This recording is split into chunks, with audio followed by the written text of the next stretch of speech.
Hey everyone, welcome back to the Brain Soul Success Show. You're in for an amazing treat today. I have with me Dr. Jill. She is a functional medicine expert, and I'm real excited to share her story with you. So she has a transformational story here, and she is not just a functional medicine doctor, but she's also a healer. And we kind of were talking a little bit about that before we jumped on, but let me just read her bio here for you so you can really get a feel for her just wide range of capability and expertise. So she's a functional medicine expert. She's duly board certified in family medicine for 10 years and in integrative holistic medicine. She's the founder and medical director of the Flatiron Functional Medicine, a widely sought after practice with a broad range of clinical services. So she provides functional medicine consulting, chiropractic therapy, physical therapy, naturopathic medicine, acupuncture, and therapeutic massage. And as a survivor of breast cancer, Crohn's disease, toxic mold illness, she brings a unique perspective to treating all of these. Her clinic is just world known. It specializes in searching for those underlying causes of illness through cutting edge lab testing and personalized medical protocols. She's been featured in People Magazine, Shape, Parade, Forbes, Mind, Body, Green, First for Women, Townsend Newsletter, and the Huffington Post, as well as been seen on NBC News and the health segments with Joan London. Dr. Jill is just your media must-have. Oh, so grateful you're with us today. And so many people need help today, right? Wow. Ever, right? Yeah, so many people need help today. I know that your new book is coming out. It's actually out already, right? Your new Mhm. book is Yeah. out. We're so excited. It's Unexpected: Finding Resilience Through Functional Medicine, Science, and Faith is now available to purchase just about everywhere, right? So anywhere books are sold, you can get Dr. Jill's book. She's also the executive producer and film writer and is featured in a new documentary about her journey of overcoming illness called Doctor Patient. You don't want to miss that chance to work with this real life Dr. House who's full of laughter, life lessons, boundless passion, and patient wellness. Wow, you've had quite a journey. Yes. Congratulations on your book. I just have to say that first because that's an endeavor on its own, and that's the kind of the last big hurrah here that you've been promoting and doing. But where did this all start? I mean, you started on a journey of first getting sick. Where did you tell me where you grew up? Where did you grow up? Yeah. So I grew up in central Illinois in corn and soybean country in a farm family. My mother was a retired nurse, and I was one of five children.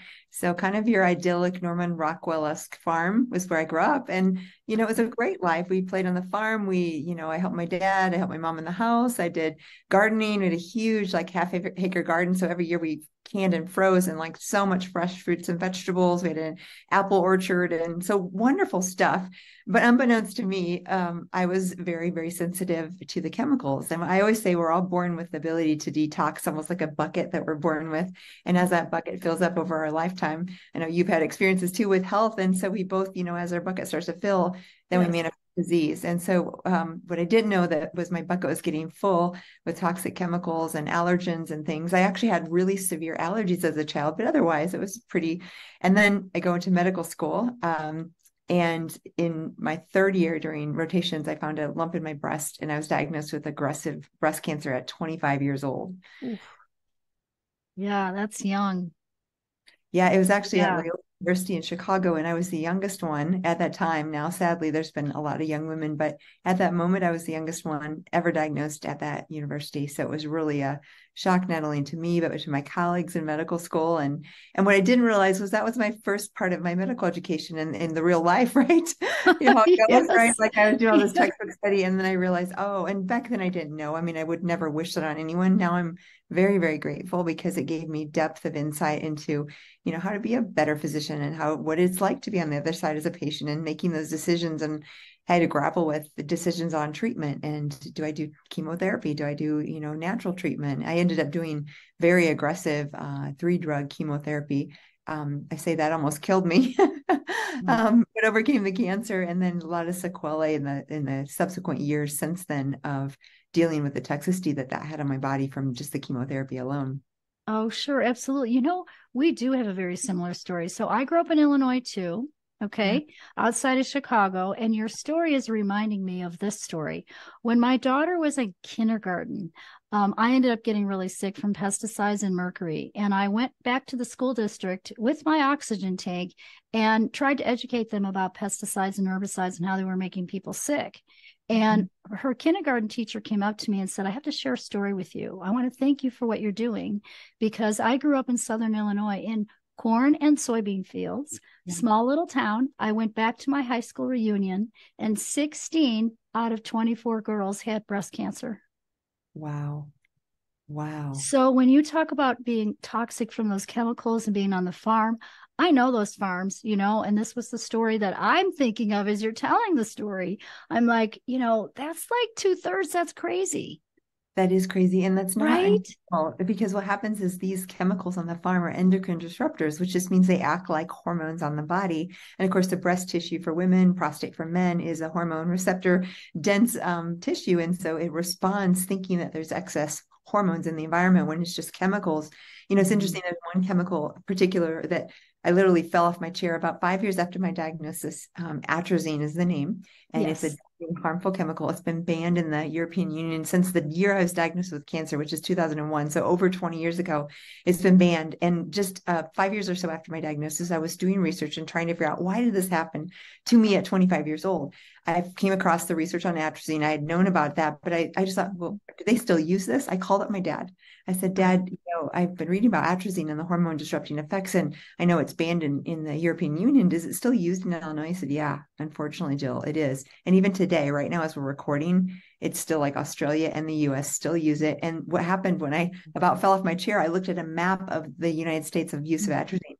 And right smack dab in south of Chicago, central Illinois, was the highest concentration of use of atrazine because of corn. It's used on corn, and it kills the weeds and things, but it's so damaging to humans. And like you said, it's not uncommon for women who get exposed to have either autoimmunity or cancer. Yeah, absolutely, absolutely. And I remember that's what she named was atrazine. And then after that too, I ended up like a pesticide activist. So I mean, I Wow. was I was really working with the mayors through the state of Illinois because they wanted to spray for mosquitoes over the whole state at one time and not necessarily do it by local community. Yeah. And he happened to be an environmental lawyer. And actually, I lived in Schaumburg, Illinois, and Yes. that's where Dr. McCullough's office was. So Dr. McCullough, I became a patient, and all of his patients signed our petition. So we sued the state of Illinois so that they wouldn't take it out of local control hands, and we won. It was awesome. But that's amazing. I had no idea our paths so really. Yeah, I mean, so I was I was just really, you know what I was? I was an angry housewife. I had taught in that school district. I was a teacher, a special ed teacher, on a mission. I Yeah. was just like so mad about how many kids had asthma, how many allergies I saw. My daughter lost the tip of her finger in an accident from at school after they sprayed the lawns. So we got them to stop spraying the lawns. We took a video camera, those big old ones, Yeah. and videotaped everything. And then I went to school board meetings. And then we used ladybugs on the elm trees in the in the parkways. And so that was good. So we did make some changes, but you know what? I still had to leave. I still couldn't live in that soup of chemicals. I ended up in Taos. So we ended up both in the Southwest. Yes, it just my mind is blown because it's so similar and all this stuff. And I've for years been an advocate against Roundup and glyphosate and atrazine and all the different pesticides that are used. I will tell you this is really interesting. Just like your activism did make changes at that time. So my family, because I had cancer at 25, and then later my sister, who's 7 years younger, she got thyroid cancer at 28. So there's two girls in the family. Ooh. Same environment, same genetics. There's no doubt there's an environmental impact, right? And so that was Right. and all that to say, my family now is 100% non-GMO, and they're partially organic, which for Central Illinois, corn and soybean, they still do the same stuff, but they're really changing. Like my brother's been a big advocate about how to do farming differently, even with those large scale farms in Illinois. And I'm so proud of him. Oh, And because of yes. my journey, they've been, doing things differently.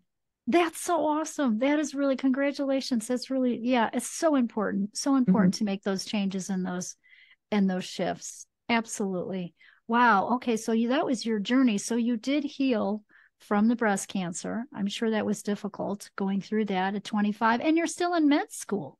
Yes. I was in the How middle of did my you do that? Well, and it's funny because we talk about the mind, body, and the bigger picture here. And whenever Yeah.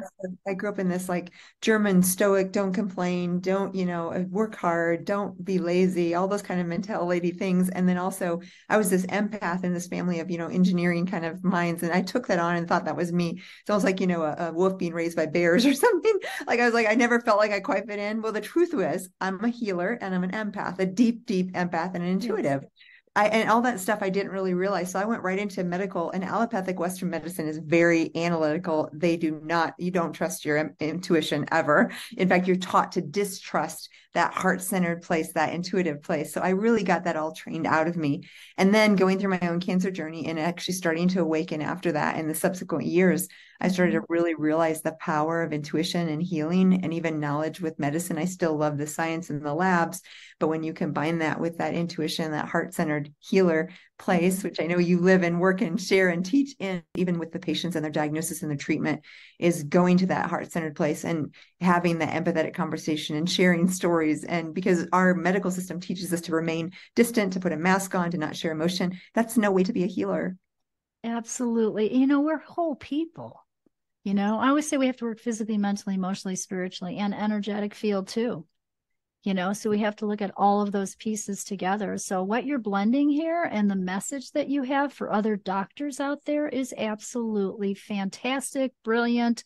I can't say enough beautiful things about that. So thank you for bringing that up and for blending those in such a beautiful way.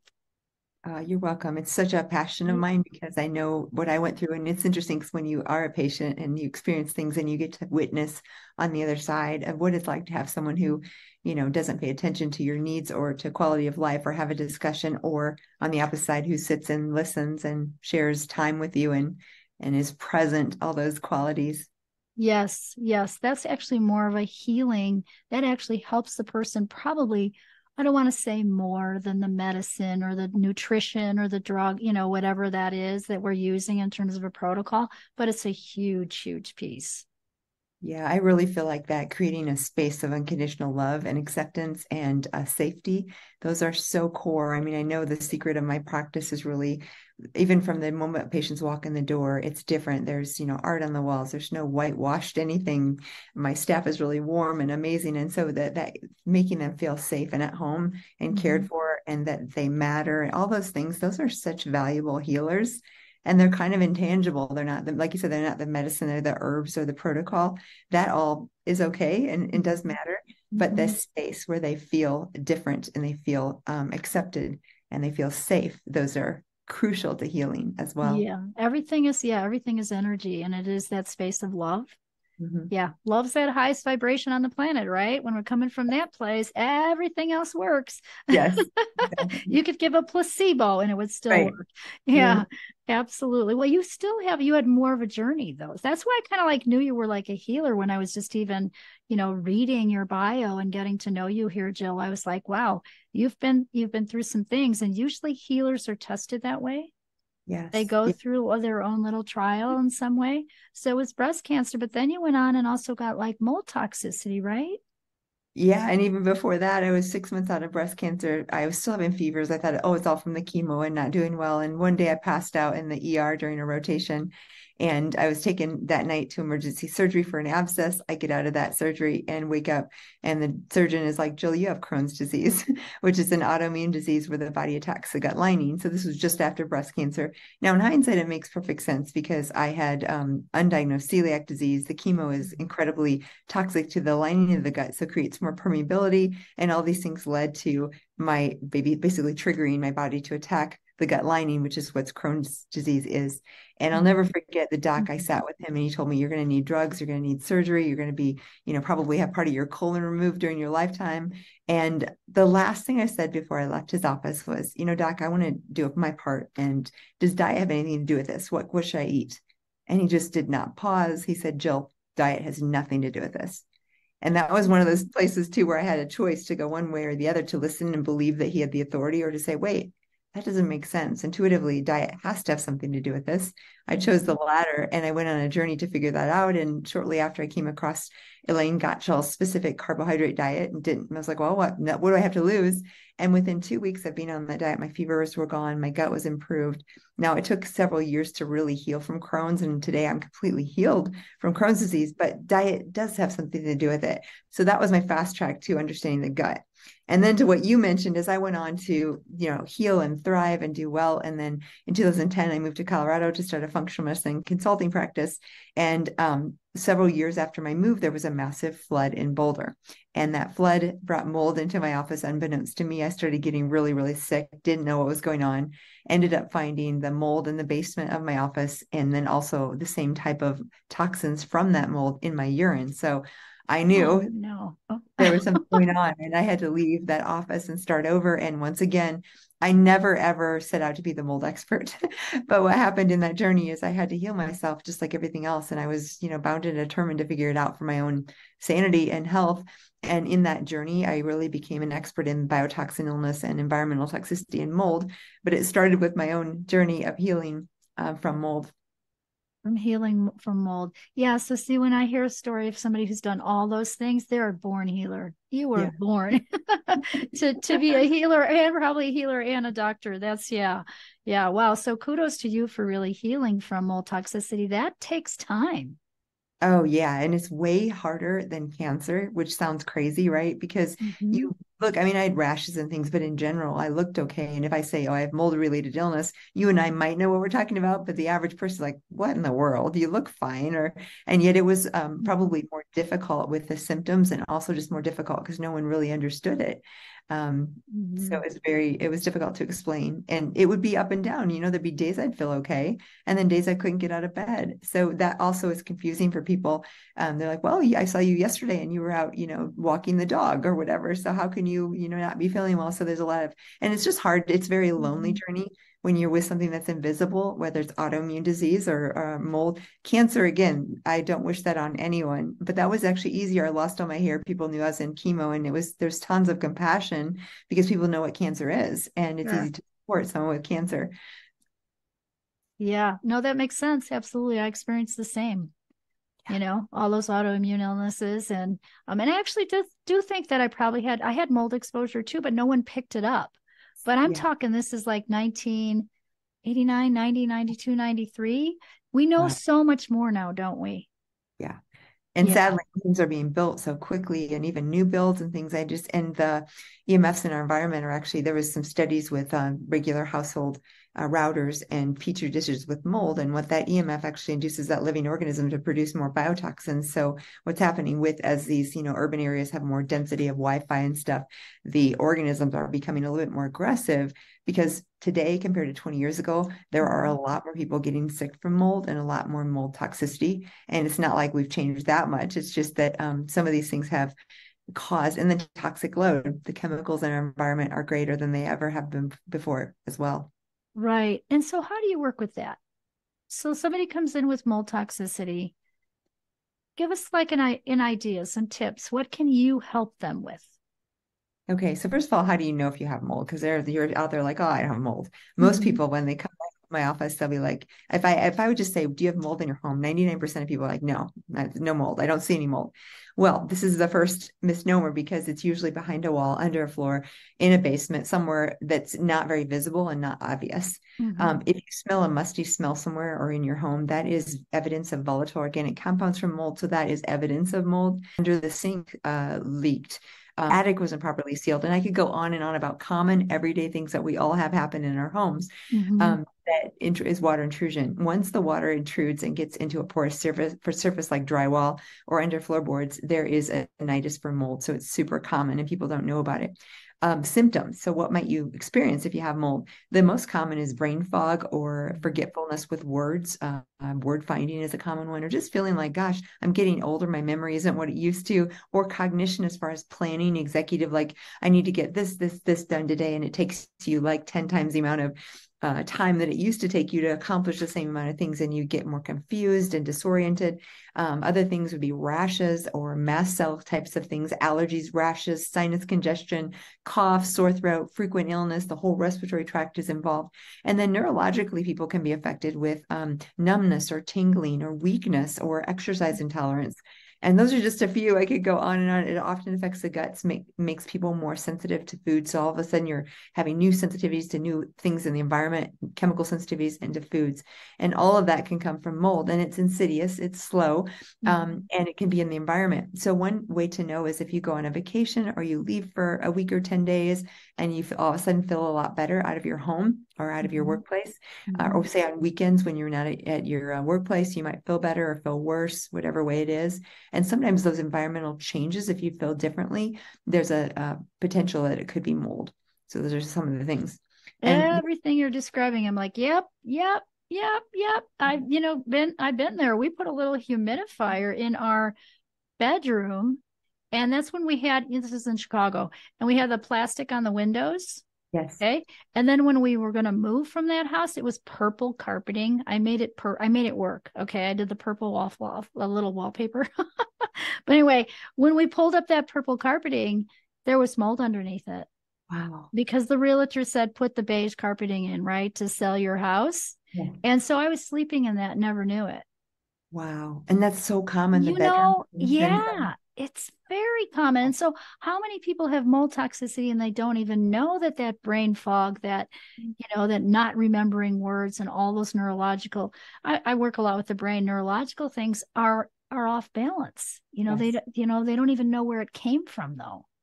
Yeah, and it's slow. So say you have a water leak, it might be 6 months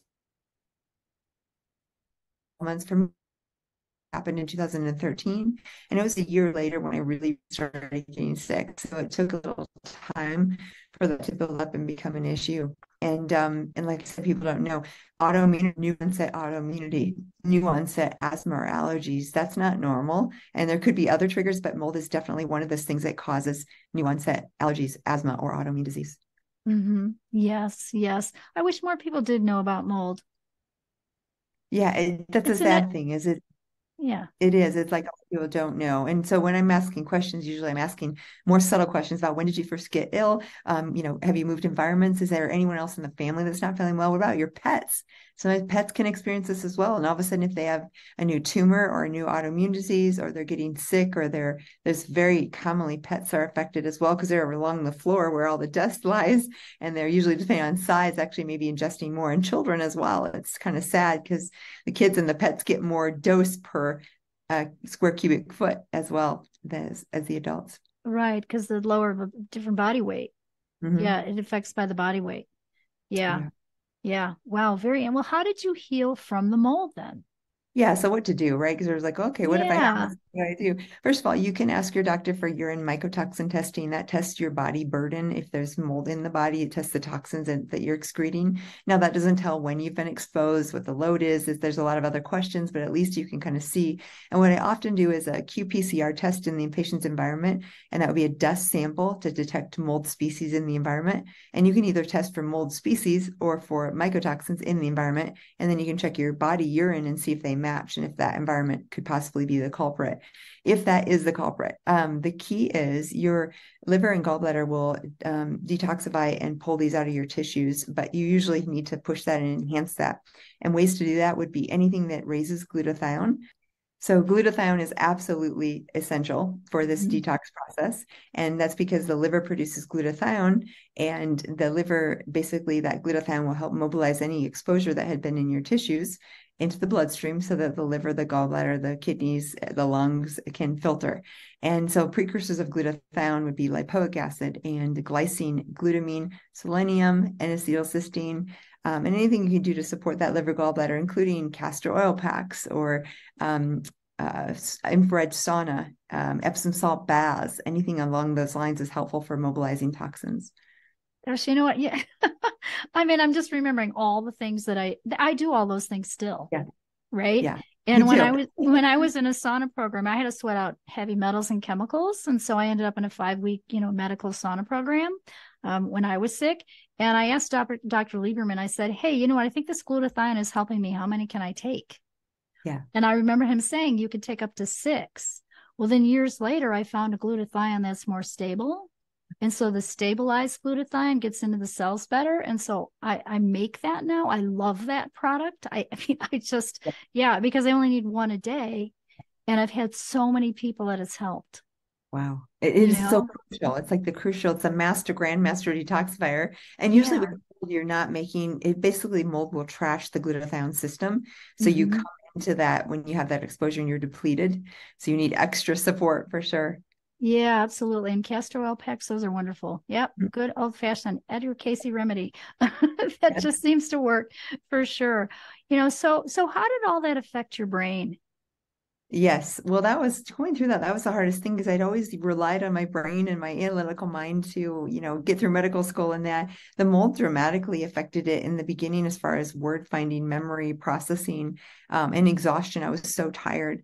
And we talked briefly in the beginning about how this affects relationships and life and that. And at that time, my divorce happened about a year and a half after the mold exposure, and there's no doubt it was correlated just because I wasn't really able to explain what I needed, and I was quite sick, just in survival mode. I was definitely in a traumatic kind of fight or flight survival because I had to keep the clinic going, and I kept it going. I never missed one day of work during that time. And yet I would come home just like exhausted. It was all I could do to go to bed and get up and do it again. And that was Mm-hmm. 2015. So it was, years ago. But and slowly and surely when you do the detox, you do the glutathione, I feel like I'm back to 100%. But in that time, it's just everything's more of a struggle. So I Yes. could still write, I could still do my things, I could still see patients, and I actually could make the analytical processes of diagnoses pretty easily, but sometimes I forget their name. It'd be like simple things like that, where Mm-hmm. parts of the word finding or memory or name recognition was more impaired.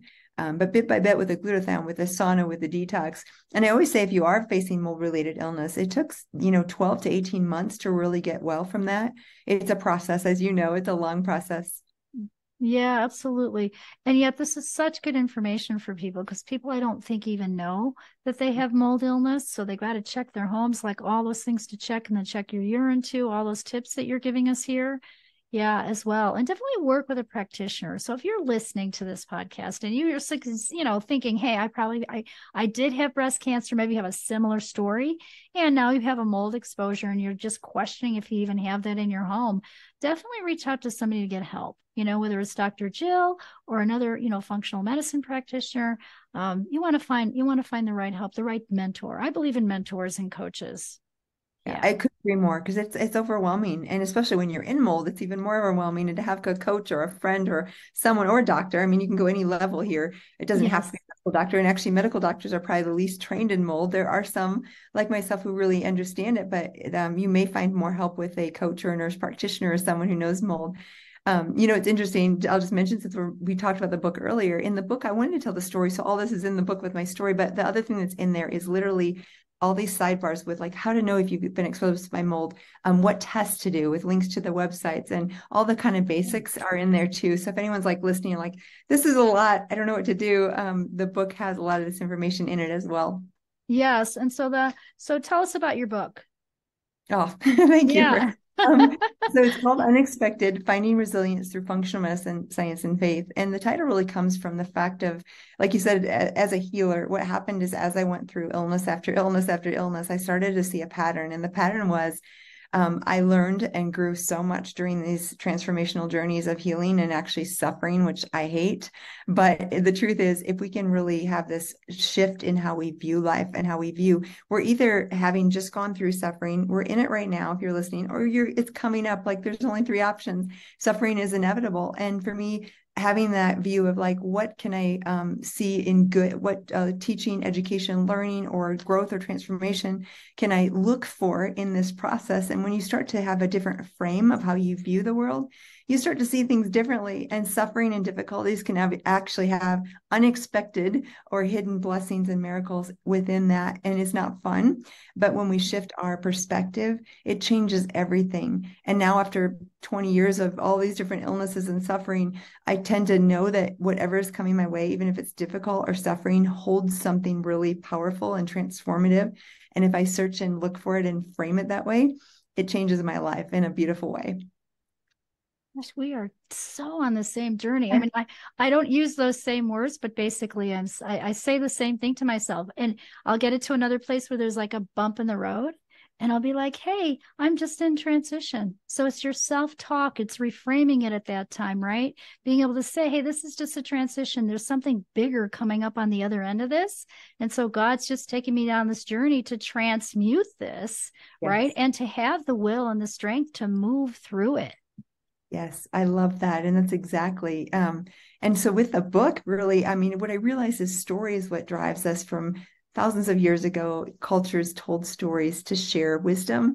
And I realize, at least for me, I don't want to pick a book that just says, here's a how-to, this, nothing wrong with that, but it doesn't entertain me and doesn't connect me with the author or other people. So I really, really wrote at a deep level of telling story, telling the journey. And my hope is that the reader could see themselves in that journey and have hope and have inspiration for their own healing. But then I wanted to give the practical information. So within there is woven these sidebars of all the practical tips. So you could either read the story, ignore the sidebars, or just go to the sidebars and get your how-tos, but it's all in one. And what I've heard most from that is people can relate and they see themselves in that journey, in the process, and they get wisdom and inspiration for their own healing journey. Oh, that's so beautiful. I love how you blended the practical with the story. Yeah, well, I wanted to Yeah. do both, but I knew that I always say, like before I even started writing, there's those books we love by authors we love, and they're like great chocolates where we have like one piece of chocolate from the box before bed, and we're like, oh, the savoring of it, and laughing and crying and loving it, and then like we almost don't want the book to end, and sometimes we'll piece it out by chapters or pieces because it's so precious. And I don't know if I've accomplished that. I hope that I have, but I wanted it to be something that people could savor and actually experience, like we talked in the beginning, the unconditional love and that filter of life of really truly loving ourselves first and then loving others, and in a way that we accept all of the parts of ourselves, even the broken, even the parts that we don't like. That's really where the healing comes from. And so I try to demonstrate that in the book. And my hope is that people can experience it as they're reading it. Yeah. Oh, that's really beautiful. That's really beautiful. Yeah, I'm so proud of you. I'm just going to have to say, I'm so excited that you took the time to actually put your story out there in a way that's going to help so many people, not just have those practical tips, but also the story behind it and learn from it, learn from you and learn from how you think, Yeah, thank you you. know, That yeah. it is well, and you know what it is, we all need each other in this journey. So it's Yes. just like I'm here learning from you today, and that's the gift that you're giving me, and we all just continually recycle that. Yeah, it's always about connection, Mhm. isn't it? It's connecting with people. And we lost that during COVID. Oh, Hey, what yes. happened for you during COVID? How did that go for your clinic and everything? Were you still able to work long distance? How did that work for you? Yeah, so it was really another unexpected miracle. What happened was, and it's funny now to remember back, but all the fear and all the chaos of like, just, I mean, we were all really isolated because of the medical clinic and our retail. We had retail products as well. We stayed open the entire time. And of course, we were not having patients come in for a bulk, maybe 9 months or so. But what was really neat was happened is I had a staff of 4 at that time. And we all became kind of a extended family, because all of a sudden, that was one of the things I think people had most difficulty with, was the separation, like especially the elderly and the young people with school. And I think one of the saddest things about it was the isolation, and isolation and loneliness are bigger predictors of mortality and morbidity than smoking and obesity. So it's a big deal. And so what we ended up doing, and what was neat, is I had these great air filters for mold, right? But they actually filtered out virus particles. So we did pretty well with our health as well during that. Mm-hmm. Um, Now in the subsequent years, I think we've all had COVID, but during that worst of the pandemic, none of us had gotten sick, and we all had this little community, and we were able to help patients. So we still saw patients. We did virtual consults. We kept everything going just like normal, really, except that we were not in person. And I'm really proud of that, because I kind of feel like we Mm-hmm. created a family, and we helped not only the patients, but our staff was emboldened and felt that connection during a really difficult time. Oh, I like that. That's wonderful. Yeah. Yeah, that's really wonderful. Yeah, because people did feel, and I still think there's a fallout. It Mhm. feels like there's another layer of fear that we're moving through. It's like new chapter time, a transition time of of leaping into another chapter of our lives, and we're all creating that. At least those are the people I'm seeing right now. I don't know what you're seeing. Are you seeing something similar? Yes, I would say the pace at which things are changing was Mhm. always fast. It's exponentially faster. And with that tragedy, calamity, floods and fires and you name it, there's just so Mhm. much more happening. And that's on the external world. But internally, I'm seeing, people losing pets and loved ones and weird diagnoses and even health-wise, the complexity of what I'm seeing is at a whole different level than I've ever seen before. So people who might have had one diagnosis now have five and the complexity that goes with that. And I think this is on a consciousness level, people are becoming more aware and more conscious, fortunately. But Mhm. those who aren't are more confused, more fearful, more are sick even. And then the stresses and pressures just exponentially kind of exploded and accelerated since the pandemic. So if you're not really in a place of pulling back and centering yourself and grounding, Mhm. that chaos is very palpable. Yes. And that's why I feel so called right now to really teach some tools like some resilience, some stress reduction tools, how to keep your brain balanced, so you can stay in your path, stay in your lane, and out of that craziness and out of that fear, and also stay healthy. Yeah. Yeah. Yeah. When you mentioned fear, and we talked about unconditional love, a lot of people think the opposite of unconditional love is hatred. It's not, it's fear. So I always like just checking in myself is, am I doing this action or saying this word or doing whatever I'm doing in life from a place of fear or a place of love? And it's either one or the other. So I am always trying to pull back into a space of actions and motives from that place of love and not fear. And like you said, I think we've sadly, as a society, shifted way too much on the side of fear, because there's such a peace and beauty in living in a place of love. There's no fear, there's no stress because you're not worried. You're just showing up in that moment, knowing you'll have everything you need to accomplish whatever God has for you at that moment. And I'm not always there by any means, but I keep pulling myself back there because when you're there, there's such a beauty of ease in what we do and how we show up because we're not in that place of fear. So if you're feeling fear right now, just like try to transform that into love.